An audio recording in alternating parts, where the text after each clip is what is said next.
People around the world get about 20% of their protein from the sea, and over 1 billion people around the world get the majority of their protein from the sea.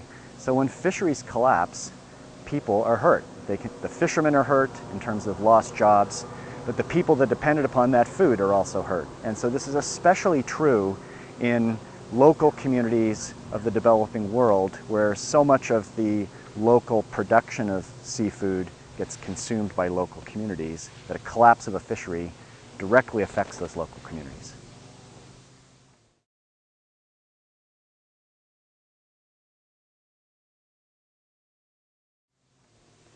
An MPA is a place in the ocean that has special rules, rules that are designed to protect the fish and the ecosystem in that place.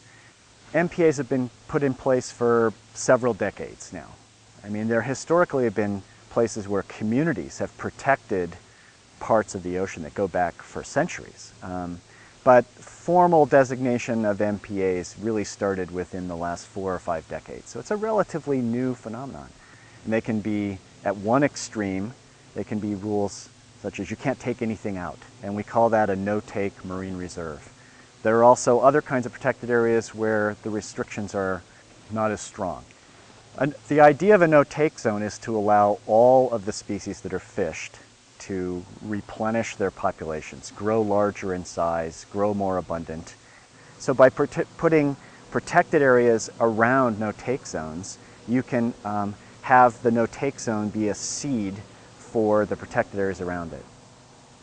If marine protected areas are going to have an impact on fish, they have to protect enough area that they significantly contribute to those populations of fish.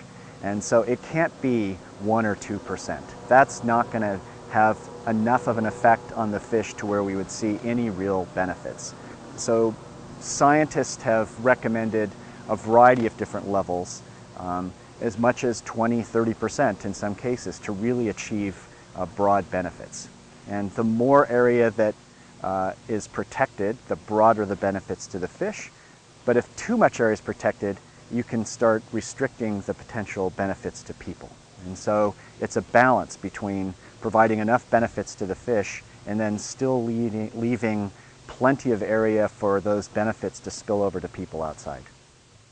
The community plays an enormous role in both the design and establishment of MPAs and also their effectiveness in the long term. That when MPAs are just imposed against the will of a local community, they're very unlikely to be successful.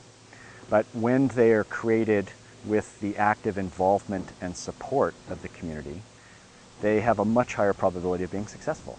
And so that engagement and that involvement in the design and implementation is really important. And for that to be successful, you have to be able to convey to the local community the benefits that they're going to see from protecting the ocean. So that's a real key link, is making it very clear to the community that they're going to receive benefits from them. And if that works and you get community engagement, it's more likely that the MPA is going to be successful.